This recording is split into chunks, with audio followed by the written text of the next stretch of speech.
Hello guys, welcome back to my channel. आज मैं आपको कॉर्पोरेट लॉ का चैप्टर फर्स्ट स्टार्ट कराने जा रही हूँ। Shares, kinds of shares, voting rights of share holders. ये फर्स्ट चैप्टर जो है आपके नेक्स्ट सेमेस्टर वाला फर्स्ट चैप्टर है। ठीक है, अब शेयर्स होते क्या हैं? नॉर्मली आप सभी को पता होगा कि शेयर होता क्या है। जो शेयर कैपिटल होती है कंपनी की, वो जो शेयर कैपिटल है उसको डिफरेंट पार्ट्स में डिवाइड कर दिया जाता है और डिफरेंट क्लासेस में डिवाइड कर दिया जाता है। और उस पार्ट्स का जो हर एक पार्ट होता है ना, उसको हम बोलते हैं शेयर। ठीक है, जैसे मान लो कंपनी की जो है शेयर कैपिटल है, मान लो 1 लाख रुपीज़ की। 1 लाख कम है, हम लोग सिर्फ अज्यूम करके चल रहे हैं कि मान लो कंपनी की जो शेयर कैपिटल है वो 1 लाख रुपीज़ है। और उस 1 लाख रुपीज़ को उन्होंने क्या कर दिया, मान लो 100 रुपीज़ पर शेयर के अंदर डिवाइड कर दिया। यानी कि 100 रुपये का एक पार्ट है और हर पार्ट जो है उसको हम बोलेंगे शेयर। और कितने पार्ट्स में डिवाइड कर दिया? 10 पार्ट्स में डिवाइड कर दिया। तो वो जो 10 पार्ट्स में उन्होंने डिवाइड किया है, देखिए शेयर कैपिटल है कंपनी की ₹1 लाख। अब ये कह रहे हैं कि हम 10 डिफरेंट पार्ट्स में डिवाइड कर देंगे, ये मान के चलते हैं। ठीक है, तो 1 लाख को अगर हम 10 पार्ट्स में डिवाइड करें तो एक शेयर हमारा कितने का हो जाएगा? हमारे पास 10,000 शेयर्स आ जाएंगे। ठीक है, अब इन 10,000 शेयर्स को मैंने ये कहा कि मेरा एक शेयर जो है वो 100 रुपये का है। ठीक है, कितने शेयर्स में डिवाइड किया? 1000। तो यानी ईच शेयर जो है उसका प्राइस मैंने बोल दिया कि 100 रुपीज़ है। और टोटल कितने शेयर्स हैं कंपनी के पास? 10,000। क्लियर है सबको? तो शेयर कैपिटल का जो हम पार्ट्स करते हैं उसको डिवाइड करते हैं और वो हर एक पार्ट जो होता है उस शेयर कैपिटल का, जैसे 10,000 है तो हर एक पार्ट इसका क्या कहलाएगा? शेयर कहलाएगा। और ये ईच शेयर कितने का है? 100 रुपीज़ का। ठीक है, हम रुपीज़ में भी करते हैं। अब इसके बाद मेन बात ये है कि जो शेयर होल्डर्स हैं उनका इनसे रिलेशन क्या है शेयर से। अब क्या करती है कंपनी, अपने जो शेयर्स होते हैं, शेयर कैपिटल का कुछ पार्ट जो है वो इशू कर देती है। इशू करने के बाद क्या होते हैं, कुछ पर्सन्स आते हैं, वो उन शेयर्स को सब्सक्राइब कर लेते हैं, यानी कि ले लेते हैं। और लेना मीन्स परचेज करना, परचेज कर लेते हैं और क्या ले लेते हैं, अपनी शेयर होल्डिंग ले लेते हैं उस कंपनी के अंदर। यानी वो बन जाते हैं share holders of the company. जब कोई पर्सन शेयर होल्डर बन गया कंपनी का, इसका मतलब वो कंपनी का पार्ट है। वो एक तरीके से जितने भी शेयर होल्डर्स होते हैं, ये बात हमेशा ध्यान रखनी होती है कि जो शेयर होल्डर्स होते हैं, share holders are the owners of the company. ये जो होते हैं शेयर होल्डर्स, ये एक्चुअल ओनर्स होते हैं कंपनी के। इन्हीं के जो डिसीजंस होते हैं, डिसीजंस इनके प्रति डायरेक्टर्स बेशक लेते हैं, बट एक्चुअल ओनर्स जो होते हैं कंपनी के वो होते हैं शेयर होल्डर्स। ठीक है, क्योंकि वही पैसा इन्वेस्ट करें, उनका पैसा कहाँ लग रहा है, वो जो डायरेक्टर्स होते हैं कंपनी के वो उनको बताते हैं कि हाँ हाँ हमारा जो तुम्हारा ये जो पैसा है हम इधर इन्वेस्ट कर रहे हैं या फिर इस रॉ मटेरियल में लगा रहे हैं या क्या कर रहे हैं, वो सारा का सारा कौन बताता है? डायरेक्टर्स बताता है। अब डायरेक्टर्स कैसे अपॉइंट होते हैं? शेयर होल्डर्स जो होते हैं ना, ये शेयर होल्डर्स ही बहुत दूर दूर जगह पे होते हैं। ठीक है, एक साथ आके मीटिंग्स नहीं कर सकते, कंपनी को नहीं संभाल सकते हैं, तो वो क्या करते हैं, कुछ बोर्ड ऑफ डायरेक्टर्स को अपॉइंट करते हैं, कुछ पीपल्स को अपॉइंट करते हैं, जिनको हम बोलते हैं बोर्ड ऑफ डायरेक्टर्स। अब ये जो बोर्ड ऑफ डायरेक्टर्स होते हैं, ये शेयर होल्डर के बिहाफ पर कंपनी को संभालते हैं। मीटिंग्स होती हैं कंपनी की, उनको बताते हैं, कोई इंपॉर्टेंट मीटिंग है, एनुअल जर्नल मीटिंग्स वगैरह कंडक्ट कराते हैं। ये सारा का सारा काम कौन कराता है? बोर्ड ऑफ डायरेक्टर्स कराते हैं शेयर होल्डर के बिहाफ पर। ठीक है, अब हम नॉर्मल मीनिंग करते हैं। मीनिंग क्या होता है शेयर्स का? तो पहला है, the literal meaning of share is a part और पोर्शन। पार्ट है या कुछ पोर्शन है। बट अगर हम शेयर कैपिटल की बात करें कंपनी की, तो इसका बहुत स्पेशल मीनिंग है शेयर का, क्योंकि जो शेयर कैपिटल होती है कंपनी की, उनको डिफरेंट क्लासेस में जो है डिवाइड कर दिया जाता है और हर एक पार्ट क्या होता है? शेयर होता है। जैसे कि एग्जांपल इन्होंने दे रखा है, कैपिटल ऑफ अ कंपनी मान लो 50 लाख रुपीज़ है और इनको डिवाइड कर दिया गया है 50,000 पार्ट्स के अंदर, जो कि 100 रुपये ईच है। ठीक है, अब जो मैंने एग्जांपल लिया था उसमें अगर आप 100 रुपये ईच भी करें ठीक है, तो वो कंपनी की जो शेयर कैपिटल है वो कितनी बन जाएगी, 10 लाख। क्लियर है। बट एक्चुअल में हम क्या करते हैं, जितने रुपए का हमारा होता है, जैसे कि हमने जितने भी पार्ट्स में डिवाइड किया उतने रुपए का ही शेयर रखते हैं। तो हम 100 ईच का ना रख के 10 रुपीज़ पर ईच का रख देंगे, तो हमारी जितनी शेयर कैपिटल है उसके एक्चुअल अमाउंट में ही शेयर जो है वो इशू हो जाएंगे। यानी कि अगर हम 10,000 को मल्टीप्लाई करते हैं तो 1 लाख ही आना चाहिए, ये बात भी ध्यान रखना। क्लियर है। क्योंकि आप क्या कर रहे हो, शेयर कैपिटल का ही हिस्सा जो आपका पूरा शेयर कैपिटल है उसी को आप डिवाइड कर रहे हो, और डिवाइड कर कर एक पर्टिकुलर अमाउंट रख रहे हो कि उस अमाउंट पर आपको इतना पैसा मिलेगा। अब इसके बाद डेफिनेशन देखो, कंपनीज एक्ट की है। डेफिनेशन में और मीनिंग में ध्यान रखना, मीनिंग आप अपनी तरफ से बना सकते हैं, कोई प्रॉब्लम नहीं है। बट जो डेफिनेशंस होती हैं, चाहे वो कंपनीज एक्ट 2013 है या फिर किसी भी ऑथर ने बोली हुई हैं, तो ये डेफिनेशंस आपको एज इट इज़ याद करनी पड़ेंगी। अगर आप पेपर में लिखते हैं डेफिनेशन तो बिल्कुल एग्जैक्ट डेफिनेशन लिख कर आना, अदरवाइज डेफिनेशन लिखने की कोई ज़रूरत नहीं है, मीनिंग को लिख देना अगर आपसे याद नहीं हो रही हैं तो। क्योंकि डेफिनेशंस किसी भी एक पर्सन के द्वारा दी गई हैं या फिर किसी लॉ के द्वारा दी गई हैं तो वो एग्जैक्ट ही होनी चाहिए, रिमेंबर डैट। ओके। अब देखो, according to section 2 sub section 84 of the companies act 2013, share का मतलब होता है share in the share capital of the company includes stock, stock भी उसके अंदर आपके इंक्लूड होते हैं। अब आगे देखो, अब मैंने आपको कंपनीज एक्ट की वाली डेफिनेशन करा दी, बाकी आपके ऊपर है, चॉइस है कि आप इतना सारा करना चाहते हैं या नहीं। क्लियर। अब जो एक बात और ध्यान रखना, जो शेयर होल्डर्स होते हैं उनके पास भी कुछ राइट्स होते हैं, उनकी भी कुछ लाइबिलिटीज़ होती हैं, अगर आगे दे रखी हैं तो हम वो भी करेंगे। आगे देखो, कैरेक्टरिस्टिक्स और nature of share. Nature of share क्या होता है, पहला है मूवेबल प्रॉपर्टी, जो शेयर्स होती हैं या जो अदर इंटरेस्ट जो होता है जो मेंबर्स होते हैं कंपनी के, उनका ये होता है कि शेयर्स जो है एक तरीके से मूवेबल प्रॉपर्टी होती है।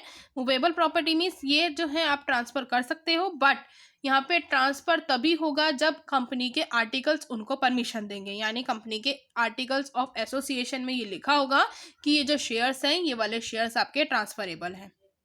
ठीक है, तो ये जो है मूवेबल प्रॉपर्टी होती है।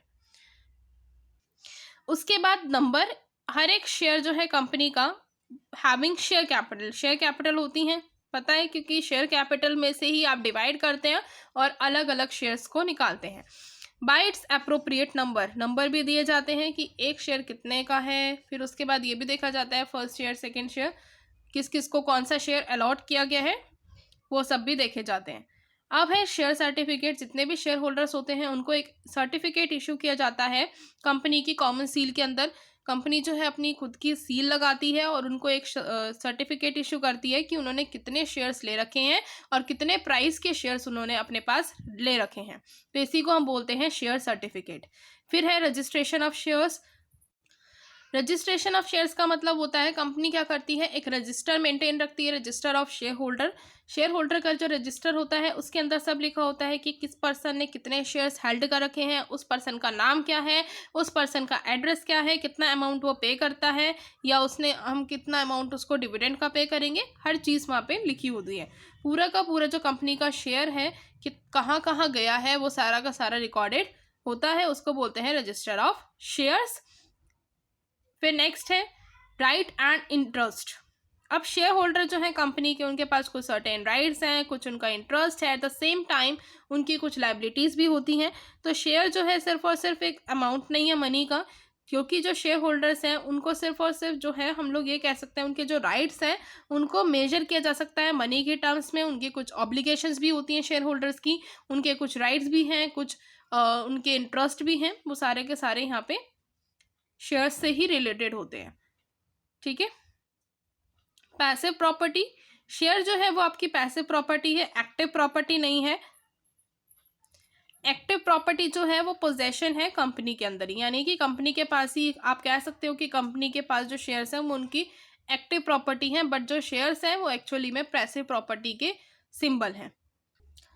उसके बाद हमारे पास है kinds and types of share. दो टाइप के शेयर होते हैं, पहला होता है इक्विटी शेयर्स और दूसरा होता है प्रेफरेंस शेयर्स। इक्विटी शेयर्स को हम ऑर्डिनरी शेयर्स भी बोलते हैं। अब इक्विटी शेयर्स एक्चुअली में होते क्या हैं, वो शेयर्स जो कि जिनको एक तरीके से आप कह सकते हो कि प्रेफरेंस पहले नहीं मिलती है। सबसे पहले जो भी पेमेंट की जाती है वो प्रेफरेंस शेयर होल्डर्स को की जाती हैं। जो भी अगर हमें डिविडेंड भी पे करना है तो वो डिविडेंड भी सबसे पहले प्रेफरेंस शेयर होल्डर्स को ही पे किया जाता है, उसके बाद इक्विटी शेयर होल्डर्स को किया जाता है। अब यहाँ पे एक बात ध्यान रखना कि जो डिविडेंड होता है या फिर अगर कभी भी वाइंडिंग अप हो रही है कंपनी की, तो उस टाइम पर भी सबसे पहली जो प्रेफरेंस दी जाती है वो प्रेफरेंस शेयर होल्डर्स को दी जाती है। प्रेफरेंस शेयर होल्डर्स को ही पैसा देने के बाद कंपनी इक्विटी शेयर होल्डर्स को रिटर्न करती है अगर कुछ बचता है तो। और अगर जो प्रॉफिट्स होते हैं, जैसे मान लो कंपनी ने डिविडेंड जो है पहले प्रेफरेंस शेयर होल्डर्स को सारा डिवाइड कर दिया, डिवाइड करने के बाद अगर कुछ प्रॉफिट बचता है तो इक्विटी शेयर होल्डर्स को जाता है, और अगर नहीं बचता तो इक्विटी शेयर होल्डर्स को कुछ भी नहीं मिलता। इसलिए ये जो इक्विटी शेयर्स होते हैं ये अगर आपको अच्छा रिटर्न दिला सकते हैं तो साथ ही साथ ये रिस्की भी बहुत होते हैं, क्योंकि कई बार आपको अगर रिटर्न नहीं मिलता। तो यहाँ पर अगर मान लो कि प्रॉफिट ज़्यादा हो गया कंपनी को, तो प्रेफरेंस शेयर होल्डर्स को तो उतना ही डिविडेंड जाता है, और प्रॉफिट में से उनको उतना सिर्फ डिविडेंड मिलेगा और बाकी का कोई एक्स्ट्रा प्रॉफिट उनको नहीं मिलता। एक्स्ट्रा जो प्रॉफिट होता है वो सारा का सारा इक्विटी शेयर्स होल्डर्स जो होते हैं उनको मिलता है। प्रॉफिट जितना भी बचेगा, चाहे वो एक्सेस बच रहा है चाहे वो कम बच रहा है, वही सारा डिवाइड हो जाएगा इक्विटी शेयर होल्डर्स के बीच में।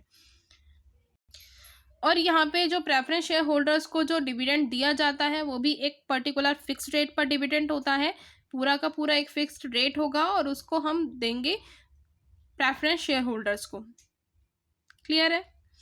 अब यहाँ पे जितना भी मैंने आपको बताया है ये सारा का सारा वही है, जितना मैंने आपको बताया है उतना ही इनफ है। ठीक है, जो बातें मैंने आपको बोली हैं आप उतना ही लिख दोगे, बहुत सफिशेंट है। सारी लिखनी है लेकिन कि कंपनी की अगर जो है वाइंडिंग अप हो रहा है कंपनी का तो उस टाइम पे भी प्रेफरेंस शेयर होल्डर्स को पहले दी जाती है। अगर कोई एक्स्ट्रा ऑर्डिनरी प्रॉफिट है तो उस टाइम पे भी एक्स्ट्रा ऑर्डिनरी प्रॉफिट जो है इक्विटी शेयर होल्डर्स को मिलता है, अगर वो बचा हुआ प्रॉफिट जो है। ठीक है, उसके बाद यहाँ पे जो इक्विटी शेयर होल्डर्स होते हैं इनको और भी अदर एडवांटेज मिलता है। ये एडवांटेज मिलता है कि जो इक्विटी शेयर होल्डर्स हैं वो मैनेजमेंट जो होती है कंपनी की उसके अंदर पार्टिसिपेट कर सकते हैं, उनके पास राइट टू वोट है जो कि प्रेफरेंस शेयर होल्डर्स के पास नहीं होता। और साथ ही साथ ये जो होते हैं कंपनी के रियल ओनर्स होते हैं, they are the actual owners, या फिर आप कह सकते हैं रियल ओनर्स होते हैं कंपनी के। नेक्स्ट है प्रेफरेंस शेयर होल्डर्स की बात। अब यहाँ पे प्रेफरेंस शेयर होल्डर्स के लिए जो हमने जो यहाँ पे बात करी थी इक्विटी शेयर होल्डर्स के लिए कि उनको नहीं मिलता, ये उनको नहीं मिलता, प्रेफरेंस शेयर होल्डर्स को मिलता है, तो वही सारी बातें अब हम प्रेफरेंस शेयर होल्डर्स में बोल देंगे कि यहाँ पर जो है उनको एक फिक्स्ड रेट पर डिविडेंड मिलता है, और जब भी कभी कंपनी वाइंड अप होगी तो उनको जो कैपिटल रिटर्न की जाती है वो भी सबसे पहले की जाती है इक्विटी शेयर होल्डर्स से पहले। उनको प्रेफरेंशियल राइट्स दिए जाते हैं। ठीक है, और उनके पास पहले का राइट है कि वो फटाफट से अपना जो डिविडेंड है वो रिसीव कर सकते हैं, सबसे पहले एक्चुअली में सबसे पहले रिसीव करेंगे। और एक पर्टिकुलर फिक्स्ड रेट होता है, और ये रेट जो है उस टाइम ही डिसाइड हो जाता है जब शेयर्स एक्चुअली में इशू किए जाते हैं।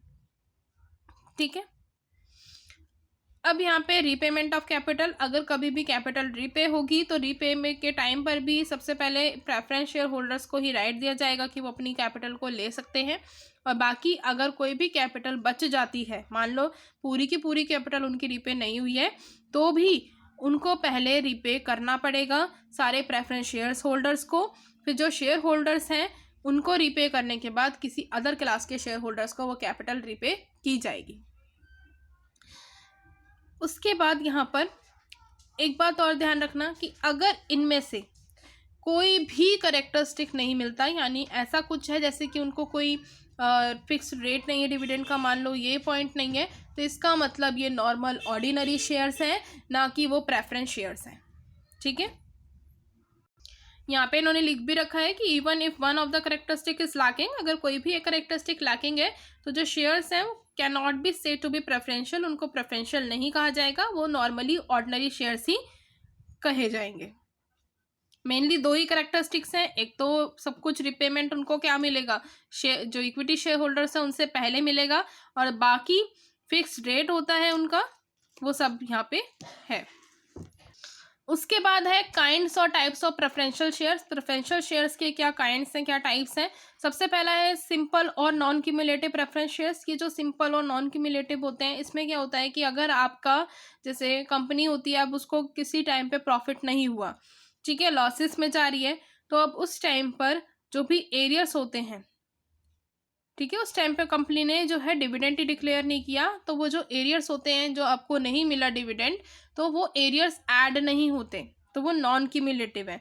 बट अगर जो है क्यूमुलेटिव प्रेफरेंस शेयर्स हैं, तो इसमें क्या होता है कि वो डिविडेंड्स जो हैं वो ऐड हो जाते हैं, वो आपके क्यूमुलेटिव में ऐड होते रहते हैं। जैसे कि मान लो आपको पिछले 3 साल से डिविडेंड रिसीव नहीं हुआ, तो आप जो हैं अगर क्यूमुलेटिव प्रेफरेंस शेयर होल्डर हैं, तो आप सारा का सारा डिविडेंड जो है डिमांड कर सकते हैं जिस टाइम कंपनी को प्रॉफिट अच्छा खासा हुआ है। नेक्स्ट, जैसे मान लो 3 ईयर्स तो उनको मिला ही नहीं, 4th ईयर में प्रॉफिट हो गया कंपनी को, तो वो अपने डिमांड कर सकते हैं कि पिछले के एरियर्स मेरे रहते हैं। लेकिन जो नॉन क्यूमुलेटिव वाले होते हैं, वो ऐसा कुछ भी डिमांड नहीं कर सकते, उनके पास कोई राइट नहीं है डिमांड करने का कि पिछले सालों के जो मेरे डिविडेंड बचे हुए हैं वो मुझे दे दो। ठीक है, तो इन दोनों में यही डिफरेंस रहता है, क्यूमुलेटिव में भी और नॉन क्यूमुलेटिव में भी। ये नॉर्मल सिंपल वाले ही होते हैं, जो एक्चुअली में ये होता है कि मोस्टली यही इशू किए जाते हैं। उसके बाद है convertible preference shares. Convertible preference shares क्या होते हैं कि ये कुछ टाइम बाद जो शेयर होल्डर्स होते हैं, उनके पास ये राइट होता है कि वो कुछ टाइम बाद अपने शेयर्स को एक स्पेसिफिक डेट पर या एक स्पेसिफिक टाइम पीरियड ख़त्म होने पर वो करा सकते हैं, अपने जो प्रेफरेंस शेयर्स हैं उनको ऑर्डिनरी शेयर्स के अंदर कन्वर्ट, ऑर्डिनरी यानी कि इक्विटी शेयर्स के अंदर। ठीक है, नॉन कन्वर्टेबल जो कि आप किसी भी तरह से कन्वर्ट नहीं करा सकते हैं। आपके जो आर्टिकल्स हैं उसमें अगर कुछ भी नहीं लिखा, तो इसका मतलब है कि जितने भी प्रेफरेंस शेयर होल्डर्स हैं वो नॉन कन्वर्टेबल हैं। यहाँ पे आर्टिकल्स ऑफ एसोसिएशन में लिखा होना चाहिए कि कन्वर्टेबल हैं या कन्वर्टेबल नहीं है कंपनी के। फिर नेक्स्ट है रिडीमेबल प्रेफरेंस शेयर्स। रिडीमेबल का मतलब होता है कि कुछ टाइम बाद, कुछ जो लाइफ टाइम होती है कंपनी की, उसके टाइम, एक स्पेसिफिक जो टाइम होता है, उसके बाद ये जो शेयर होल्डर्स हैं रिडीमेबल प्रेफरेंस शेयर्स के, वो क्या करते हैं, अपने जो शेयर्स होते हैं उनको रिडीम करा सकते हैं। कंपनी जो है लिमिटेड बाय शेयर्स में, if so authorised by its shares, अगर उनके शेयर जो आर्टिकल्स हैं, आर्टिकल्स अगर ऑथोराइज करते हैं, तो वो कंपनी जो है लिमिटेड बाय शेयर्स वो क्या करती है, जो इशू प्रेफरेंस किए हुए हैं, तो वो अपने जो शेयर्स हैं रिडीमेबल प्रेफरेंस शेयर्स उनको रिडीम करा लेती हैं और रिडीम कराती हैं। और इनका जो पीरियड होता है ना, वो ज़्यादा नहीं होता, नॉट एक्सीडिंग 20 ईयर्स, 20 साल से ज़्यादा का नहीं होना चाहिए, 20 साल तक का ही होना चाहिए, तो वो रिडीम हो जाते हैं। अब यहाँ पे कुछ कंडीशंस हैं। अब कंडीशंस क्या हैं कि redeemable preference shares under section 55 of the companies act R S follows. Condition क्या होनी चाहिए रिडीम कराने के लिए, रिडीमेबल प्रेफरेंस शेयर्स को एक तरीके से इशू करने के लिए भी और कराने के लिए भी। तो कंपनी जो है इशू करेगी वो शेयर्स तभी जब उसके आर्टिकल्स उनको ऑथराइज करेंगे, यानी आर्टिकल्स में पहले लिखा होना चाहिए, अगर नहीं लिखा हुआ तो उनको अपने आर्टिकल्स में अमेंडमेंट्स करानी होंगी, चेंजेस कराने होंगे। उसके बाद ये जो शेयर्स हैं ये आपके हमेशा रिडीम होंगे out of profits of the company, company के प्रॉफिट में से ही, अदरवाइज भी अवेलेबल फॉर डिविडेंड्स, और out of proceeds of fresh issue of shares made for the purpose of redemption. अगर रिडम्पशन हो रहा है तो आप फ्रेश इशू शेयर्स की जो प्रोसीडिंग्स होती है उसमें से भी निकाल सकते हैं, कंपनी के प्रॉफिट में से भी निकाल सकते हैं पैसा। उसके बाद है no such shares can be redeemed unless they are fully paid. कोई भी शेयर रिडीम तब तक नहीं होगा जब तक कि वो फुली पेड नहीं है। अगर वो पार्टली पेड है तो वो कभी भी रिडीम नहीं करा सकते आप। उसके बाद है कोई भी अगर प्रीमियम पे की जा रही है रिडम्पशन के टाइम पर, तो रिडम्पशन के टाइम पर जो भी प्रीमियम पे की जाएगी वो भी आपके आउट ऑफ प्रॉफिट में से ही पे की जाएगी, और या फिर कंपनी का जो शेयर प्रीमियम अकाउंट होता है उसमें से की जाएगी। Where any shares such shares are redeemed otherwise than out of proceeds of a fresh issue, a sum equal to the nominal account of the shares redeemed shall be transferred to a reserve fund, that is capital redemption reserve account। अब इसमें क्या है कि अगर जैसे आपने कोई भी शेयर रिडीम किया है, ठीक है, और किससे किया है, फ्रेश इशू शेयर से रिडीम किया है, तो उस केस में जो भी आपका पैसा होगा, जो नॉमिनल सम होगा, वो सम किसके अंदर जाएगा, कैपिटल रिडम्पशन रिजर्व के अंदर जाएगा। और ये जो अमाउंट है shall be out of profits which would otherwise have been available for dividend. आप प्रॉफिट में से भी निकाल सकते हैं, किस लिए? बट डिविडेंड के लिए। अब यहाँ पे एक चीज और देखो, it is important to note that the companies act attempts to keep intact even the redeemable preference share capital by allowing its outright redemption. It only allows the replacement of redeemable preference share capital either by fresh issue capital or by capital redemption reserve account. यहाँ पे इन्होंने बोला है कि companies act जो है ये भी कहती है कि आप जो है रिडीमेबल प्रेफरेंस शेयर्स को जो है रिप्लेस कर सकते हो तभी जब या तो आप fresh issue share capital issue कर रहे हैं या फिर आप कैपिटल रिडम्पशन रिजर्व अकाउंट से भी कर सकते हो। जो फंड आएगा however be used to issue fully paid bonus shares, जो फंड होगा वो आप जो है बोनस शेयर के लिए यूज़ करेंगे। उसके बाद जो रिडम्पशन है प्रेफरेंस शेयर्स का वो is not deem to be reduction in the share capital of the company, यानी अगर शेयर कैपिटल ऑफ कंपनी आपने रिड्यूस करनी है तो अगर आप रिडीम कर रहे हो तो रिडम्पशन जो है प्रेफरेंस शेयर्स का वो कभी भी आपको रिडक्शन नहीं बताएगा, यानी ये बताएगा जैसे कहते हैं ना कि कंपनी का रिडक्शन हो रहा है, कंपनी की जो शेयर कैपिटल है आप उसको रिड्यूस करने जा रहे हैं, तो रिडक्शन के टाइम पर जब आप रिडक्शन को कैलकुलेट करेंगे तो कभी भी रिडम्पशन ऑफ प्रेफरेंस शेयर्स को उसके अंदर ऐड नहीं किया जाएगा एज रिडक्शन। ठीक है, उसके बाद जो कंपनी है may issue new shares up to the nominal amount के जो न्यू शेयर्स हैं वो इशू कर सकती हैं जितने उसने रिडीम किया, और capital shall not be deemed to have been increase, और वो अगर इशू करेंगे तो ये भी नहीं बोला जाएगा कि कंपनी की कैपिटल इंक्रीज हो रही है। कहने का मतलब है नॉर्मल कि अगर कभी भी रिडम्पशन हो रहा है तो ना ही कंपनी की कैपिटल इंक्रीज दिखाई जाएगी और ना ही कंपनी की कैपिटल रिड्यूस दिखाई जाएगी। रिड्यूस तब जब या तो आप जो है उस प्रेफरेंस शेयर्स को बिल्कुल ही हटा रहे हो, रिडीम कर रहे हो। ठीक है, दूसरा अगर आप उन कैपिटल जो है रिडम्पशन प्रेफरेंस शेयर्स की जो कैपिटल है उसके न्यू शेयर्स को इशू कर रहे हैं तो उस टाइम पे भी आप ये नहीं बोलेंगे कि कंपनी की कैपिटल इंक्रीज होगी, क्योंकि वो पुराने रिडीमेबल प्रेफरेंस शेयर्स थे तो उनसे कोई भी कैपिटल की इंक्रीजमेंट या डिक्रीजमेंट नहीं शो होगी। ठीक है, उसके बाद है participating preference shares. Participating preference shares का मतलब क्या है? ये जो शेयर्स हैं इनके पास ये राइट होता है एक स्पेसिफाइड डेट या के बाद उनको एक राइट मिल जाता है कि वो पार्टिसिपेट कर सकते हैं कंपनी के जो प्रॉफिट्स होते हैं, अदर प्रॉफिट्स होते हैं उसके अंदर, यानी उनको एक तरीके से अदर प्रॉफिट्स के अंदर भी हिस्सा मिलेगा। नॉन पार्टिसिपेटिंग का मतलब है उनको कोई भी हिस्सा नहीं मिलेगा, उनको जो फिक्स रेट मिलता आया है वही मिलेगा, उनको कोई अदर एक्स्ट्रा प्रॉफिट रिसीव नहीं होगा कंपनी का। उसके बाद है guaranteed preference shares. Guaranteed preference shares में क्या होता है, ये जो शेयर्स होते हैं ये गारंटी के लिए होते हैं कि ये जो है एक फिक्स्ड पीरियड तक, फिक्स्ड रेट तक इनको जो है पैसा मिलेगा। पूरी एक गारंटी होती है कि इतने टाइम पीरियड तक मिलेगा। जैसे ही वो टाइम पीरियड एक्सपायर हो जाता है तो ये ऑर्डिनरी प्रेफरेंस शेयर्स बन जाते हैं, जैसे नॉर्मल सिंपल वाले होते हैं। ठीक है, हर साल इनका डिक्लेयर नहीं होता, जैसे नॉर्मल हमारे क्यूमुलेटिव वगैरह होते हैं या नॉन क्यूमुलेटिव होता है, उनके जो हर साल डिविडेंड डिक्लेयर किया जाता है बट एक फिक्स रेट के हिसाब से किया जाता है। लेकिन इनका जो फिक्स रेट होता है वो पहले से डिसाइडेड होता है और स्पेसिफाइड पीरियड तक डिसाइडेड रहता है। और ये जो गारंटेड प्रेफरेंस शेयर्स होते हैं ये इशू किए जाते हैं कुछ स्पेसिफिक सिचुएशंस में ही, जैसे कि कन्वर्जन हो रहा है प्राइवेट कंपनी का पब्लिक कंपनी के अंदर, या कोई भी चेंज हो रही है कंपनी के मैनेजमेंट, या कोई इंप्रूवमेंट आ रहा है फाइनेंशियल पोजीशन के अंदर कंपनी का, तो उसी टाइम पर इनको इशू किया जाता है। अब यहाँ पे इक्विटी शेयर्स और प्रेफरेंस शेयर्स के जो डिफरेंस है बहुत ज़्यादा इंपॉर्टेंट है एग्जाम पॉइंट ऑफ व्यू से, तो ये डिफरेंस ज़रूर ढंग से कर लेना, बेसिस ऑफ डिफरेंस भी याद रखना। पहला है right of dividend. Right of dividend किसको मिलता है? सबसे पहला प्रेफरेंस शेयर्स के पास राइट होता है कि डिविडेंड को रिसीव करे इक्विटी शेयर होल्डर से पहले। अब इसमें भी आप ये बोलोगे कि ये जो है प्रॉफिट का जो पार्ट होता है पहले प्रेफरेंस शेयर होल्डर्स को जाता है, उसके बाद ही इनको रिसीव होता है डिविडेंड का पार्ट। उसके बाद है return of capital. Return of capital में भी सेम एज कि प्रेफरेंस शेयर होल्डर्स को सबसे पहले कैपिटल रिसीव होगी, अगर कभी भी बाइंडिंग अप हो रहा है कंपनी का रिटर्न ऑफ कैपिटल उन्हीं को ही होगी, और उनको रिटर्न होने के बाद ही इक्विटी शेयर होल्डर्स को मिलेगी। तो इक्विटी शेयर होल्डर्स के लिए आप ये लिख देंगे कि पहले प्रेफरेंस शेयर्स को होगी, उसके बाद ही उनको मिलती है, अगर कुछ कैपिटल बच जाती है in case of binding up, नहीं बचती तो उनको शायद वो भी नहीं मिलती है। नेक्स्ट है rate of dividend. Rate of dividend इनके लिए फिक्स्ड रहता है। ठीक है, इनका जो रेट होता है वो कभी भी इंक्रीज नहीं होता अगर कंपनी जो है अच्छा एक्स्ट्रा ऑर्डिनरी प्रॉफिट कमा रही है। बट यहाँ पर अगर कंपनी को लॉस हो जाता है, ठीक है, अच्छा खासा प्रॉफिट नहीं कमा रही है, तो उस केस में भी इनका जो प्रॉफिट होता है उनको वही मिलता है जो रिमेनिंग पार्ट बचा हुआ होता है। इनका जो रेट होता है इक्विटी शेयर होल्डर्स का, अगर कंपनी अच्छा कमा रही है तो इनका रेट हाई होगा, और अगर कंपनी का जो प्रॉफिट है वो कम है तो इनका रेट भी कम होगा। फिर नेक्स्ट है एक्यूमुलेशन ऑफ डिविडेंड। इसमें कोई भी एक्यूमुलेशन नहीं होता डिविडेंड का पिछले साल का। अगर पैसा गया, डूब गया तो डूब गया।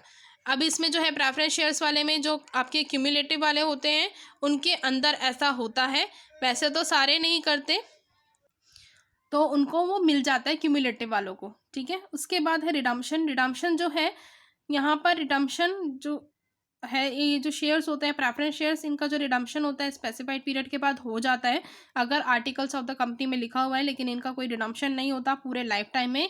चाहे कंपनी वाइंडिंग अप हो रही है उस टाइम पे ही, सिर्फ और सिर्फ उसी टाइम पे, वाइंडिंग अप ऑफ कंपनी के टाइम पर ही इनका रिडम्पशन होता है। बट यहाँ पर रिडम्पशन पहले भी हो सकता है, जैसे रिडीमेबल प्रेफरेंस शेयर्स हैं उनके केस में, ठीक है। उसके बाद है वोटिंग राइट्स। वोटिंग राइट्स जो है यहाँ पर शेयर जो इक्विटी शेयर होल्डर्स होते हैं उनके पास वोटिंग राइट होता है, वो पार्टिसिपेट कर सकते हैं कंपनी इसके मैनेजमेंट के अंदर। और ये जो शेयर होल्डर्स होते हैं इनके पास वोटिंग राइट होता है, बट वो जो है कंपनी की रिजोल्यूशंस जो हैं कंपनी के उसके अंदर वोट नहीं कर सकते, सिर्फ और सिर्फ कुछ स्पेशल सिचुएशन में ही वोट करेंगे। उसके बाद है नेसेसिटी। ये नेसेसरी होते हैं, ठीक है। हर कंपनी जो है शेयर कैपिटल इशू करती है इक्विटी शेयर होल्डर्स को, ये नेसेसरी नहीं होते कि आपको इशू करने ही पड़ेंगे। फिर नेक्स्ट है टाइप। इक्विटी शेयर्स जो हैं सिर्फ और सिर्फ एक ही टाइप के हैं, बट प्रेफरेंस शेयर्स तो काफ़ी सारे टाइप के हैं, हमने करे भी हैं। क्यूमुलेटिव, नॉन क्यूमुलेटिव, आपके प्रेफरेंस शेयर होल्डर्स में जो है गारंटी वाले हो गए, ठीक है, रिडम्पशन वाले हो गए, कन्वर्टेबल, नॉन कन्वर्टेबल। फिर नेक्स्ट है फेस वैल्यू। फेस वैल्यू जो होती है इक्विटी शेयर्स की वो लेस होती है, बट जो फेस वैल्यू होती है प्रेफरेंस शेयर्स की वो ज़्यादा होती है। उसके बाद है हमारे पास डेफर्ड शेयर्स। डेफर्ड शेयर्स वो होते हैं जो कि आप कह सकते हैं कि फाउंडर्स शेयर्स हैं या फिर प्रमोटर्स शेयर्स हैं।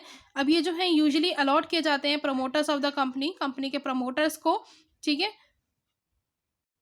किस लिए दिए जाते हैं कि वो जो सर्विसेज प्रोवाइड कर रहे हैं, bringing out the about the company, company को लेकर आ रहे हैं, तो उसकी सर्विसेज के लिए ही उनको डेफर्ड शेयर जो है इशू कर दिए जाते हैं।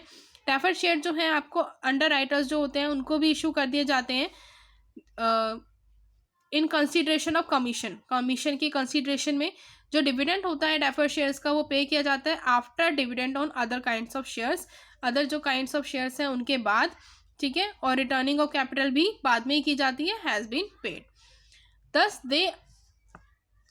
they for dividend after all prior interest have received dividends according to the terms of the articles में जैसा लिखा होगा वैसे ही इनको जो है डिविडेंड दिया जाता है। जो डेफर्ड शेयर्स होते हैं कैरी डिसप्रोपोर्शनेट वोटिंग राइट्स, इनके पास डिसप्रोपोर्शनेट वोटिंग राइट्स होते हैं। सो जो मैनेजमेंट होती है इनको कंट्रोल करती है इनके इन्वेस्टमेंट को बाय अ स्मॉल इन्वेस्टमेंट, छोटी मोटी इन्वेस्टमेंट कर और it is for the reason that such shares also known as management shares, इसलिए इनको मैनेजमेंट शेयर्स भी बोला जाता है। यही रीज़न है क्योंकि जो मैनेजमेंट है इनको कंट्रोल करने के लिए छोटी मोटी इन्वेस्टमेंट अपनी तरफ से भी कर देती है, तो इनको मैनेजमेंट शेयर्स भी कहा जाता है। हमारा जो शेयर का टॉपिक था वो कंप्लीट हो गया है। अब हम आगे करेंगे स्टॉक का टॉपिक। आज का अगर आपको वीडियो पसंद आया हो तो लाइक करते हुए जाना। आप ये जो लाइक करते हैं मुझे मोटिवेट करता है कि मैं और कंटेंट अच्छा क्रिएट कर सकूं। सो हम नेक्स्ट टॉपिक करेंगे नेक्स्ट वीडियो में। मिलते हैं नेक्स्ट वीडियो में।